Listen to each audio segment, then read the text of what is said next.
Hey York Alliance, thanks for tuning in to this special video update as we get ready to meet inside. We're finally there. It's been so good over the summer to have our zone worship gatherings, to be able to see you and to see one another face to face, to be able to worship together. It's been really, really good, but as the weather changes, we knew that we were going to need to be coming inside, and so this update is going to serve to give you all in one place a whole bunch of information. So I know it's a little long, bear with me. I want to try to walk through as best as we can what we're doing and why we're doing the things that we're doing. And so thanks for jumping in.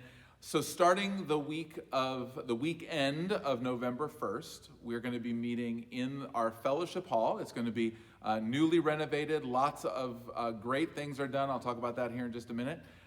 It's going to be a really excellent alternative worship space for us, and so we're really excited about that. I'm so thrilled with the way the elders have handled not just this decision, but really every decision from March on. Early on, I've told you before, we established 4 guiding principles, and they've become kind of the way that we filter our decisions. Those principles are, I'll try just to summarize them quickly, are first of all, discipleship. We're called to make disciples, which means people being more and more like Jesus. And so for us, we highly prioritize people being like Jesus and anything that we can do to help people become more like Jesus. Second is mission. We are called to be people on mission who are making disciples of the people around us. And so all the decisions that we make are filtered through the lens of how does this impact the mission of Jesus, and how does this impact the way that we engage the mission of Jesus. Those 2 are really the very central ones. But there are 2 more that are a bit more secondary. The third one is what we've simply called safety. As shepherds who are responsible for the safety of the flock, what decisions are best for us to make to care well for the flock, to not put any of us unduly in harm's way. Now, obviously, we are all different people and we have different backgrounds, we have different susceptibilities, but we want to make good decisions, not just to care for the strongest, but to make sure that all of us, even the weakest and the most difficult, are able to engage in worship. Because we believe that the church has always existed for the weak, for those who are broken and in need. And so we want to make sure that that continues through this season. And then finally, we've called it community. And that has really 2 components to it. God's placed us in a specific community, and that's on purpose, and we have a testimony to that community of who Jesus is and what it means to follow him. And so we want to be really careful with that. That means we don't want to move faster than our community can handle. We don't want to be celebrating Jesus in such a way that people in our community would say, oh my goodness, I can't believe those dumb Christians are doing that, are living like that. And so we want to stay in step with where our community is within reason. And then that also means that we have a government that's over us. And so we want to make sure that we're honoring our government. Now, our Governor Wolf, has said that all churches are exempt from the COVID regulations. And so we're allowed to do whatever we want to do.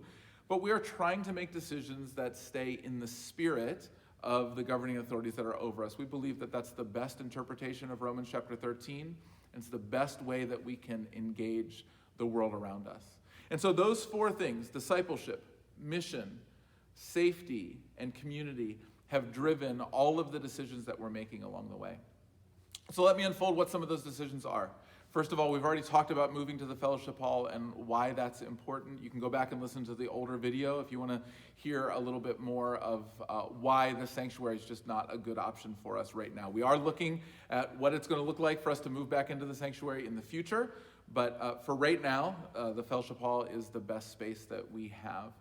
We are doing a bunch of renovations to the airflow within the fellowship hall. We're adding filtration and bipolarized ionization. These are things I didn't even know existed a couple months ago.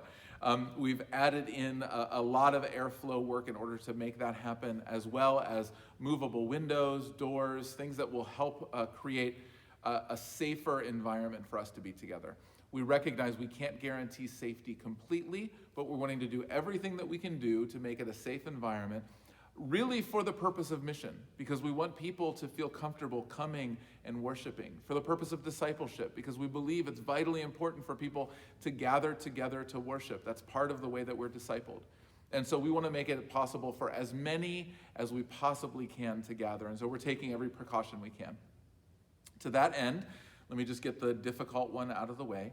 We are going to be requiring masks within our inside worship services. I know for some of you that's really frustrating and you are not a fan of masks. I can honestly tell you I'm not a fan of masks either. It is certainly not my preference. However, the Bible is really clear that when our preference intersects with someone else's need, the preference should always lose and the need should always win. And so as we've evaluated what's going on in the world around us and the best information that we have, we believe that the smartest thing that we can do to make it as safe as possible for as many people as possible is for all of us to wear masks. And so that is going to be the plan for all of our worship gatherings, that we'll be wearing masks together. It's also important to note from a community perspective that every single indoor space in our community is a masks required location. And so it just makes sense that that would also be true for us. And so that's the decision we're going to go with. Please, if you have any feedback on that or questions about that, you're welcome to contact me or any of our elders. And we understand that it's not a popular decision with everyone, but it is something that we feel like is important. So masks are going to be required. I want to give you some funding information as well before we get into some specifics. We've had some questions about how funding is happening and the way that process is going to go. We do have a chunk of money that's in our budget this year. It's a strange season in the midst of COVID, and so there's actually a bunch of government grants that allow us to be able to do work like this that ties directly to COVID, and so we're really thankful for that.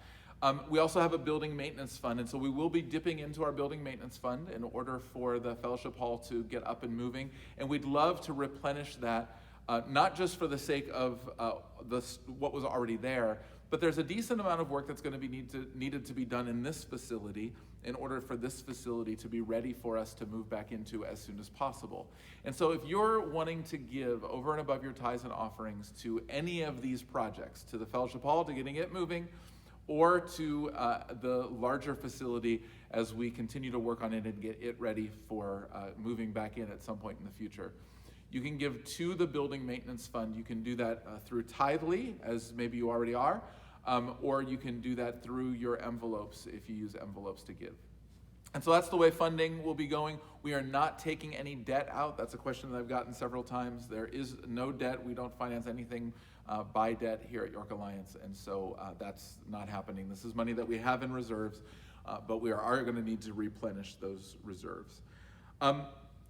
So the question has been asked, what does safe mean? You said the fellowship hall is going to be safer. What's that mean? As I said, filtration, ionization, airflow. We're going to create as many air changes per hour as we can. I would say it this way, in layman's terms, it is very, very expensive to make any space safe, and no space indoors is as safe as outdoors. We're going to be moving to what will become, we believe, the kind of the commercial standard for air quality, and we're going to be doing everything that we can do to make sure that air quality is as safe as it can be. That said, it's always going to be safer to be outside and always going to be safer to live stream than it is to come in. We think that we've made the risk as low as possible in order to make it as possible as it can be for you to come and worship here. There'll be a lot of information when you start to gather. We'll have sheets available that will show you some of the things that we did and why we did the things that we did. So let me unpack for you what our gatherings are going to look like. That's one of the big questions, right? How do we make that work? Well, there's going to be a finite number of people who can be in the fellowship hall. We don't have that number figured out yet, but we know that there's going to be a cap, and we're going to have to hold to that cap. So that means that after we fill up, anybody who comes beyond that will either have to come back for a different service or go to an overflow location. So in order to make that as painless as possible, we're going to be having 4 worship gatherings each weekend. We're actually going to have 2 on Saturday and 2 on Sunday.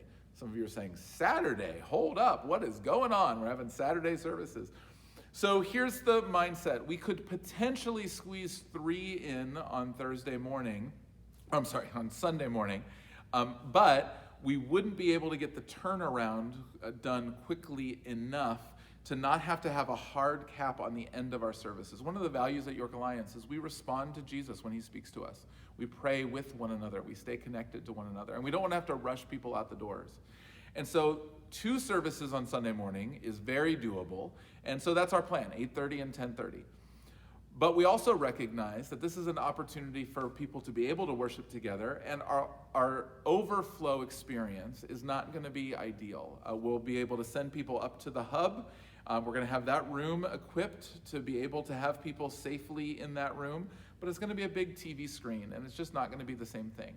And so I really don't want you or your friends and neighbors to come to church and have to go to that experience. And so therefore, we're going to have a 5:30 and a 7:30 on Saturday night. And we believe that those could be great options for a variety of different people. A 5:30 would be a great time for a young family to come. It's going to be getting dark by then on the 31st, and then as we move into the rest of the winter, it will already be dark by then as the time changes. And so you could pack up your kids, come into church at 5:30, be done by 6:30. All of our services for the foreseeable future will be 60 minutes long, and we'll engage children. We'll have activities for kids and ways to engage kids, but we are not yet going to be able to offer childcare. We're hoping to be able to do that, at least for some ages, by Advent. But as of right now, we're not able to offer childcare. And so we're going to keep them at 60 minutes long. You can come in 5:30 to 6:30, be out the door, go grab pizza, go home, get the kids to bed at a reasonable time, and then sleep on Sunday morning. I think it sounds like it could be a wonderful thing for a lot of young families. I know this has been a difficult season for young families. And so our hope is that 5:30 service would be a good one for you. 7:30 could be great for college students, young adults, empty nesters, people whose kids go to bed a little bit later, any of those kinds of things. 7:30 to 8:30. And then we'll probably just have a little bit of time afterwards to be able to worship together, to pray with one another, a time of ministry that's a little bit more free-flowing and flexible. And so that will be our Saturday gatherings. And my encouragement for you, particularly if you're a little bit late to church normally, I know there's 1 or 2 of you at York Alliance that tend to be a little bit late to church. Saturdays, we very much doubt that we're going to max out either of those services. So we don't even intend to open the overflow room on Saturday. So if you're thinking, man, the last thing I want to do is drive all the way into church and then have to go to an overflow room or have to leave and come back, let me encourage you to consider Saturday night. Saturday night would be a great time to be able to come and know that you're going to be able to worship in person and to be able to engage both the worship and the truth. The message will be the same, and the worship will be similar. We'll have different worship teams on Saturday and Sunday, and our worship teams are just going to rotate through, so you may get any worship team at any given time. But we believe that it's going to be a wonderful worship experience on Saturday. Then on Sunday morning, we have 8:30 and 10:30 like normal. Our expectation is that we may need to be using the overflow for the 10:30, and so we'll have that prepared. But our hope is, again, that we'll be able to spread people out and that as many as possible will be able to worship with us in person. So there's some question about whether we really need to have 4 services. That seems like a lot. We don't have a final number yet, and so we're not sure where that's going to fall, but do we really need to have 4? Let me just make a few observations. First of all, if that's too many, it keeps us in smaller groups rather than larger groups, which is safer anyway, and that works best for the season that we're in. And so we feel like that's probably the best move. This is also the time where the most amount of people are invited, and you're welcome to begin to invite your friends and neighbors to come to church with you, and where people just come to visit church because it's during the holiday season. And so we want to create space for that, not just barely be able to squeeze us in. And we certainly don't want our visitors, our guests, to be going to the overflow room. We just don't believe that would be the best experience for them. And so we want to create space for them to be able to do that. It makes a lot of room for outreach, which we want to be able to do along the way, and a connection. We're going to be able to connect with smaller groups of people, which is great for discipleship. And it also just keeps us spread out, which we believe helps in safety as well as in the perception of the world around us. And so we think that 4 gatherings will work. We'll re-look at that in the middle of December, and things may change as we come out of the holiday season into January. But for at least the first 2 months, our plan will be to have 5:30 and 7:30 on Saturday, 8:30 and 10:30 on Sunday morning. I hope to have everything finished. We hope that we're ready to go by October 31st. It looks like we're moving that way now. I would love for you to pray with us. There's still some logistics that need to happen, and so would you pray over that team? And let me just quickly say thank you to that team. Don Grove has done an incredible job as the chair of our trustees, heading everything up, doing a lot of the work himself, but also just helping to coordinate a lot of this work. So Don, thank you for all of the work you've done, as well as several of the trustees have jumped in to help. Jonathan West is kind of our resident HVAC expert. He's the vice chair of our elders, but he also knows an awful lot about HVAC, and so he's helped us out a ton on the way. Fred Weideman knows tech inside and out, and he's done an incredible job to get that building both wired for us to be able to meet, as well as all of the equipment that we need from a sound and video and lighting perspective to make it work. So Fred, thank you for all that you're doing. Tim Seeley has jumped in and said, hey, I can get movable windows and I can get it turned around really quickly, which is a really tough thing to do in this environment. And so Tim, thank you for jumping in and making this go. And then both Pastor Mike, who has coordinated everything, endless details, made all the time frames work, kept us on track. Thank you for that. And Pastor Jonas, who's been doing a bunch of the work himself because he really wants to see this project go. And so we're so thankful for him and all the work that he's done. And to lots of you. I know lots of you have jumped in to paint, jumped in to clean, and in the next couple weeks we'll continue to jump in. So thank you for all of your help along the way as well. Well, that's all of the information. Again, I know this is a long video update, and so I just want to say finally, I want to ask you to try to bear with us as we go through this. There's no decision that we can make that is perfect for everybody. So I know some of you are saying, oh, not masks. Some of you are saying, oh, not Saturday. Some of you are saying, oh, not 4 services. We're going to be spread out too far. There's all kinds of reasons why this doesn't work. But we believe it's the best option of the options that are in front of us. And as you know, 2020 has been one of those years where we're just making the best of the options that are in front of us. And so if you have any questions at all, please feel free to send an email, questions, plural, @yorkalliance.org. We'd love for you to ask questions, and we'd love to be able to engage those. Talk to me personally or any of our elders, any of our staff. We're all up to speed. We've all made these decisions together, and so we would be glad to answer any questions that you have. Thank you so much. I'm so looking forward to us being together and being able to hear the same message and worship together, being able to celebrate together as we worship God together. And so thank you for bearing with us. I can't wait to see you on either Saturday, October 31st, or Sunday, November 1st, as we celebrate Jesus together.